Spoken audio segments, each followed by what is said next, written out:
प्यारे बच्चों, Chanakya study point द्वारा आयोजित मैथमेटिक्स ओलंपियाड की 7वीं कक्षा का उत्तर मैं लेकर के आया हूं। आपने जो 19/12/2020 को परीक्षा दी है उसका उत्तर आप लोगों को मैं दे रहा हूं। आप अपने उत्तर जो आपने परीक्षा में लिख के आया है उस उत्तर को आप अपने मेरे उत्तर से मिलाएं और देखें कि आप कितना स्कोर कर सकते हैं। रिजल्ट आने से पूर्व आप अपने घर में बैठे रिजल्ट को देख सकते हैं। तो आप सबसे पहले चाणक्य स्टडी पॉइंट में जो मैथमेटिक्स ओलंपियाड में भाग लिया, आपको बहुत ही अच्छा लगा होगा, क्योंकि यहाँ की व्यवस्थाएं सारी जो विधि व्यवस्था थी वो निश्चित रूप से प्रभावकारी था। और इसका परीक्षा के जो नियम है वो इस प्रकार है कि सभी प्रश्न आपको अनिवार्य है, सभी प्रश्नों का उत्तर देना है। आपको 50 प्रश्न आपसे पूछा जा रहा है, प्रत्येक के लिए 4 नंबर है। इस तरह से अगर देखा जाए तो 200 नंबर का आपका परीक्षा हो रहा है। आप निश्चित रूप से उसमें अच्छा स्कोर करेंगे। तो मैं आप लोगों के साथ चल रहा हूं सबसे पहला प्रश्न की ओर कि सबसे छोटा पूर्ण संख्या इसमें से कौन है। तो पूर्ण संख्या की शुरुआत 0 से होती है, इसलिए सबसे छोटा पूर्ण संख्या 0 होगा। दूसरा प्रश्न है सबसे छोटा अभाज्य संख्या कौन है। अभाज्य संख्या सबसे छोटा 2, यानी कि इसका उत्तर होगा बी। 3 अंकों की सबसे बड़ी संख्या कौन है इसमें से। तो निश्चित रूप से 999 3 अंकों की सबसे बड़ी संख्या है, इसका उत्तर हो गया बी। 4 नंबर, इनमें सबसे छोटा संख्या कौन है। तो सबसे छोटा संख्या देखेंगे तो जो जितना माइनस में रहेगा बड़ा वो उतना ही छोटा हो जाता है, यानी इसका उत्तर हो जाएगा 4 का सी।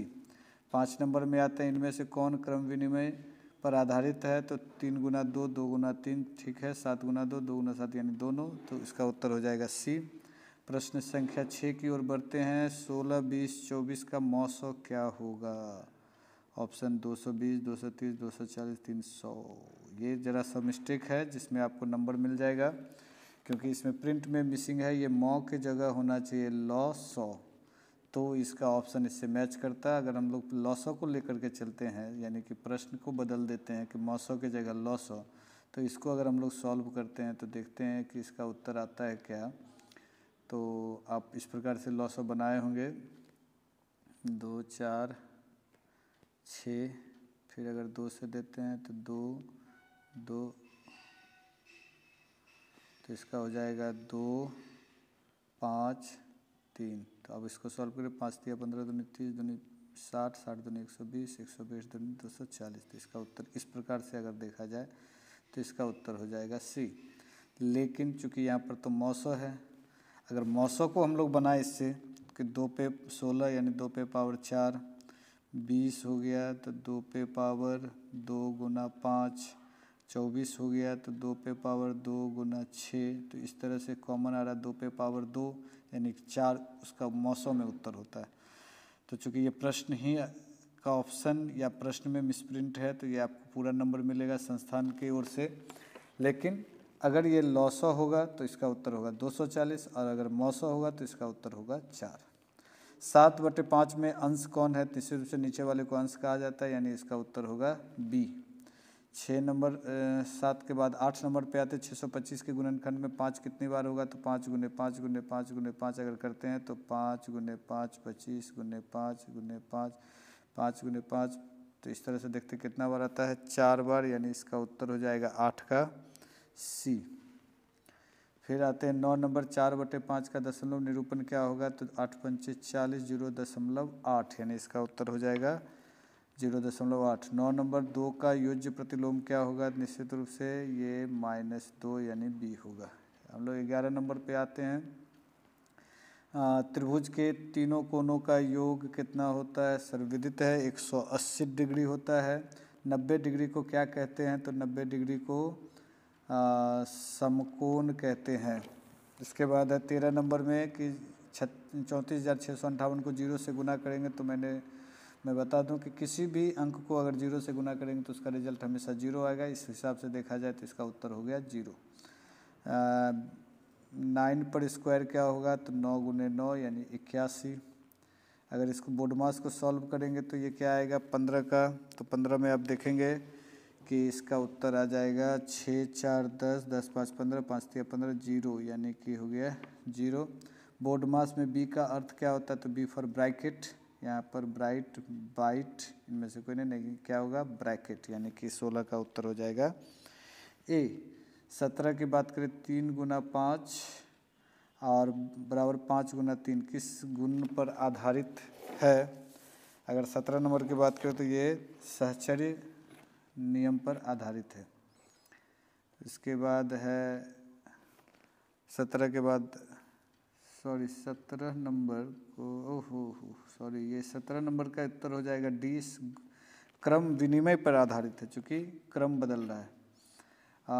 17 के बाद 18 पे चलें। 18 का उत्तर निम्न में से कौन सत्य होगा? ये बता रहा है कि 1 बड़ा है, गलत। ये बता रहा है 5 बड़ा है, ये 0 बड़ा है, ये 4 बड़ा है, तो इसका उत्तर हो जाएगा 18 का बी, यानी कि सही हुआ है। 12 और 14 के बीच कौन सा संख्या है? तो 12 और 14 के बीच ये 13 होगा। ये बहुत ही सरल सवाल है 7वीं कक्षा के लिए, और ये आपको मार्क्स जरूर पहुँचा देगा। 20 नंबर देखेंगे, 3 गुने 4 गुने 5, इधर 2 गुने 5, 5 गुने 6 6 पंचे 30, 30 10 40, इधर हो गया 4 5 के 20 60, यानी कि 100। तो इसका उत्तर हो जाएगा 20 का डी। समकोण का मान कितना डिग्री होता है? तो समकोण का मान 90 डिग्री होता है। 21 का हो गया बी। 22 नंबर, शीर्षाभिमुख कोण आपस में क्या होते हैं? शीर्षाभिमुख कोण आपस में समान होते हैं, तो 22 का उत्तर हो गया ए। 23 नंबर में, त्रिभुज के तीनों कोणों का योग कितना डिग्री होता है? ये दोबारा शायद प्रश्न आ चुका है, चलिए आपके लिए बोनस है 180 डिग्री। 23 के बाद आते हैं 24 नंबर पे। 24 नंबर में है कि त्रिभुज में कितना कोण होता है? तो 3 त्रिभुज है, 1 2 3 कोण होता है, तो इसका उत्तर हो गया सी। 24 के बाद आते हैं 25। 25 में 3 का टेली मार्क क्या होगा? तो 3 1 2 3, यानी कि ये हो गया ए। 26 में अगर आ जाते हैं 2 पे पावर क्यू का मतलब 8। 27 में भुजा कोण, भुजा का प्रतिबंध क्या होगा? तो भुजा यानी एस, कोण ए एस, एंगल साइड यानी एस ए एस, यानी 27 का ए। 28 12 का गुणनखंड क्या होगा? तो 2 दूनी 4, 4 तिया 12, 28 का डी। 29 का 32 के गुणनखंड में कितना 2 आएगा? तो 2 गुने 2 गुने 2 गुने 2, यानी मेरे ख्याल से इसका उत्तर हो जाएगा 5, यानी कि सी। 29 के बाद आते हैं 30। 30 में ए स्क्वायर माइनस बी स्क्वायर का फार्मूला किस पे आधारित होता है? तो ए प्लस बी इंटू ए माइनस बी, यानी कि हो गया सी। 31 नंबर को देखते हैं, 6ab तथा 7ba का योग कितना होगा? तो 7 6 13, 13ab। क्योंकि यहाँ बी ए लिखा है तो इससे हम लोग भुतला ना जाए, भटक ना जाए, बी ए हो या ए बी हो, बात एक ही होता है। तो 31 का उत्तर हो जाएगा सी। 32 में आते हैं M square minus N square, फिर ब्रैकेट में एम इंटू एन। इसको अगर हम लोग M square minus N square bracket में एक रख लें और इधर भी हम लोग सॉल्व करें तो M square minus N square ही आएगा, और इस तरह से हम लोग देखते हैं तो इसका 32 का रिजल्ट आ जाएगा 0, यानी कि ए। 32 के बाद 33 में आते 1 मीटर बराबर कितना सेंटीमीटर? तो 100 सेंटीमीटर, 33 का बी। उसके बाद 34 में आते हैं 12 इंच बराबर कितना फीट? तो 12 इंच बराबर 1 फीट, यानी 34 का हो गया डी। 35 में किसी वस्तु का क्रय मूल्य 1200 तथा विक्रय मूल्य 1290, तो घट के आ गया 90, लाभ हो गया 90 रुपया लाभ, तो यानी कि 1200 में खरीदा, 1290 रुपये में बेचा, तो 90 रुपये का फ़ायदा हुआ, इसी को कहते हैं लाभ। 36 नंबर देखते हैं, मूलधन 625, ब्याज 125 हो तो मिश्र धन क्या होगा? तो दोनों जुड़ जाएगा, तो 625 और 125 अगर हम लोग जोड़ते हैं तो 625 और 125 तो 650, 750 हो गया, 750 यानी ए। 36 का ए। 37 का 40 अनुपात 8 का सरलतम रूप 8 पंचे 40, यानी 5:1, यानी हो गया सी। 35 के बाद आते हैं हम लोग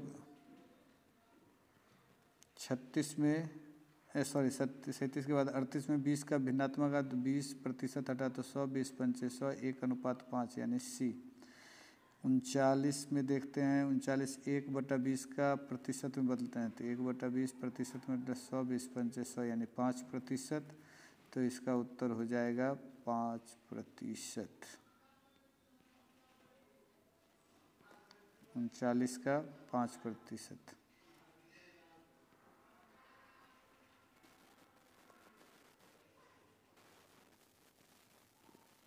40 का देखते हैं 3y माइनस 5, 4 में y का मान होगा। अच्छा 5 4 9, 3 3 9, यानी कि हो गया 3, यानी 5 उधर जाएगा तो 4 में जुड़ जाएगा। तो इस तरह से 5 4 9 और इस तरह से हम लोग देखते हैं इसका उत्तर हो जाएगा बी। 40 के बाद 41 में आते हैं। 5 × 5y + 2, तो 5 5 25, 5 दूनी 10 घट जाएगा। तो इसका उत्तर हो जाएगा 41 का डी। 1 आयत का क्षेत्रफल लंबाई गुना चौड़ाई यानी कि सी L × B। 43 हो गया। घन में कितनी भुजा होती है? तो घन में भुजाएं 12 होती है, तो 43 का हो जाएगा सी। 44 7 सेंटीमीटर त्रिज्या वाले वृत्त का क्षेत्रफल क्या होगा? तो 7 सेंटीमीटर πr² यानी 22/7 r² यानी 49, 7 7 49, 7 दूनी 14, 154। तो इसका उत्तर हो जाएगा ए। 45 नंबर की बात करते हैं। 3y = 9, तो 3 3 9, y = 3, यानी कि उत्तर हो गया ए। 46 देखते हैं 2 अंकों की सबसे बड़ी संख्या क्या होगी? तो 99। 10 में कितना अंक है? तो 2, 47 का बी। 48 में घन में कितना कोण होता है? तो घन में 8 कोण होता है ए। 49 पाई का मान कितना होगा? 3.14 और 50 5 में 4 से भाग देंगे तो 1.25।